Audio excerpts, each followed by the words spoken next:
Halo, nama aku Sandy, aku 24 tahun dan sekarang lagi menetap dan bekerja di Taiwan. Jadi dulu setelah tamat SMA, aku langsung datang ke Taiwan dan itu tuh aku belajar foundation selama 1 tahun dulu. Nah, kenapa aku belajar foundation? Karena dulu aku kayak Mandarinnya sama sekali nggak bisa. Jadi kayak aku merasa, oke, aku butuh foundation buat persiapan ke perkuliahan nanti. Dulu aku pernah les sama senior aku gitu, tapi kayak lesnya nggak begitu serius karena aku sedikit menyepelekan. Karena di saat itu aku udah bisa kayak bahasa Mandarinnya sangat basic, kayak sekedar makan, terus kayak tidur gitu kan bener-bener basic banget ya. Dan aku kira harusnya nanti kalau misalnya udah langsung terjun di lingkungannya, kayak langsung di Taiwan gitu, mungkin kayak bakal secara natural udah bisa lah gitu ya Mandarinnya. Ternyata tidak guys, jadi saranku juga kalau bisa dari awal, misalnya di Indo nih, kalau misalnya ada kesempatan dan waktu, kalian boleh coba belajar dulu basic-basic Mandarin gitu. Jadi pas di sini juga udah tinggal ngikutin gitu. Di saat itu sebenarnya gara-gara aku suka Mandarin. Jadi meskipun Mandarin aku baru 1/10 banget, tapi kayak di saat itu aku merasa kayak Mandarin tuh bahasa yang keren banget gitu loh. Dan awalnya tuh aku pengen kayak kuliah ambil jurusan bahasa Mandarin di Medan. Tapi keluarga aku pada bilang kenapa nggak langsung di Taiwan aja gitu, langsung terjun ke lingkungannya, kayaknya bakal lebih berguna gitu. Dan itu juga ada beberapa alasan yang kayak kenapa keluarga aku dukung ke sini. Yang pertama karena uang sekolah di sini nggak terlalu mahal, bisa dikatakan murah. Dan yang kedua tuh di sini bisa part time. Jadi selain kita bisa belajar di sini juga bisa belajar mandiri untuk kayak dapetin duit gitu loh. Dan yang ketiga di sini tuh lingkungannya lebih aman gitu. Jadi orang tua aku tuh lebih kayak percaya kalau misalnya aku lanjutin studi di Taiwan gitu karena lingkungannya aman. Karena di saat itu kayak yang tadi aku bilang, aku belum bisa Mandarin. Jadi menurut aku kalau belum bisa Mandarin, takutnya nanti kalau misalnya di perkuliahan, aku nggak ngerti dosen yang ngomong apa, malah jadi kayak stres banget gitu loh. Menurut aku kalau misalnya langsung masuk ke kuliah nih, dan kayak kuliah sampai setengah, gara-gara kita nggak ngerti dosen yang ngomong apa, terus kita malah give up, itu lebih kayak ngebuang waktu, ngebuang tenaga, dan ngebuang duit juga gitu. Dibanding kayak di awal kita kayak ngabisin 1 tahun atau 2 tahun dulu buat foundation, buat belajar Mandarin, sekalian adaptasi juga sama lingkungan di Taiwan, itu kayaknya lebih bagus daripada langsung kuliah nggak ngerti terus kayak langsung give up gitu. Perubahan paling besar di Chota banyak banget sih, kayak semua aspek tuh ada perubahannya gitu. Contohnya kayak aspek kehidupan. Perubahan paling besar tuh aku kayak jadi lebih mandiri, jauh lebih mandiri daripada waktu aku di Indo gitu. Karena di Indo kan kayak kita tinggal sama orang tua dan semuanya itu apa-apa disediain, transportasi juga diantar kemana-mana naik mobil.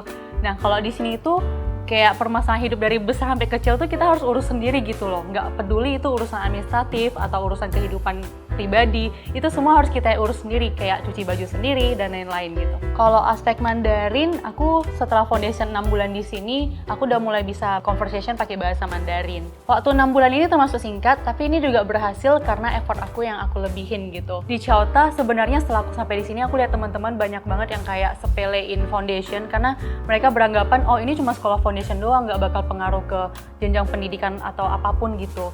Tapi menurut aku malah foundation ini itu masa-masa paling krusial gitu loh. Apalagi kayak kalian kan foundation, itu kan memang benar-benar untuk belajar Mandarin gitu ya. Jadi menurut aku jangan mau kayak ngebuang waktu 1 tahun atau 2 tahun itu yang memang dimana kalian dikhususkan untuk belajar Mandarin tapi kalian malah main-main. Nah menurut aku itu malah lebih kayak wasting time gitu. Nah jadi waktu di Chota itu sebenarnya teman sangat mempengaruhi. Jadi di saat itu aku berteman sama orang-orang dari luar dan bukan cuma orang Indo aja. Dan satu lagi kalau di sini kan asramanya kayak diacak gitu ya. Jadi satu kamar itu ada 4 orang. Nah 4 orang ini biasanya kita diacak gitu dari berbagai negara.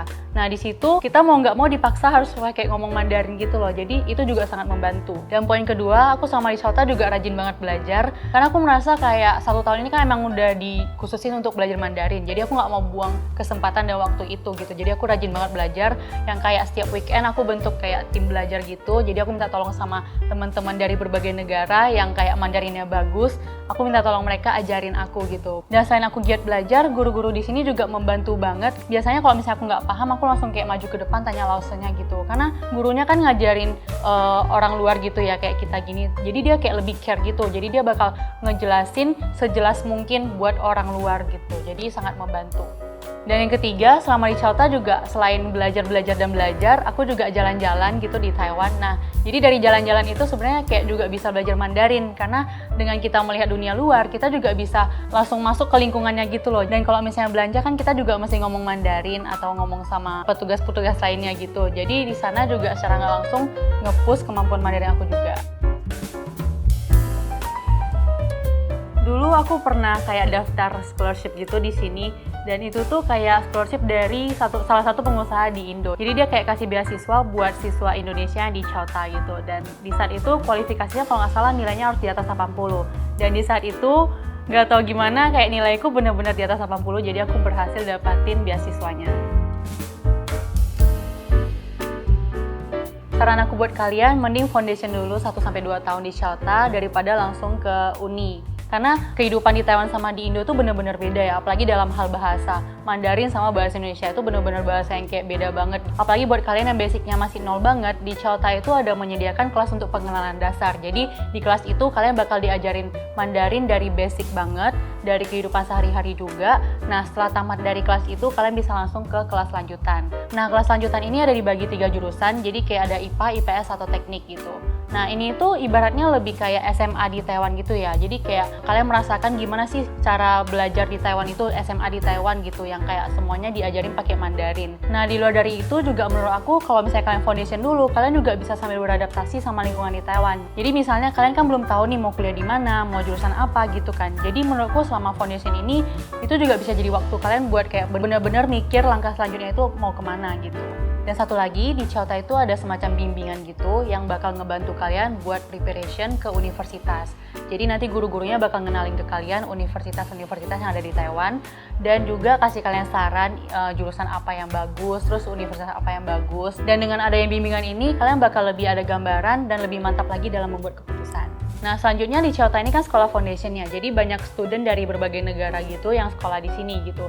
Jadi karena semuanya pada senasib merantau di Taiwan, jadi semuanya tuh kayak lebih care gitu loh. Selain itu juga guru di sini juga sangat membantu karena mereka juga sangat care sama kita yang kayak dari luar gitu loh. Jadi kayak mereka bisa follow up kita, kamu udah daftar ini belum, kamu udah ini belum gitu. Tapi kalau misalnya di universitas biasanya kita kalau nggak follow up ya kita nggak tahu gitu. Jadi mesti semua harus kita yang kayak ngerjain gitu.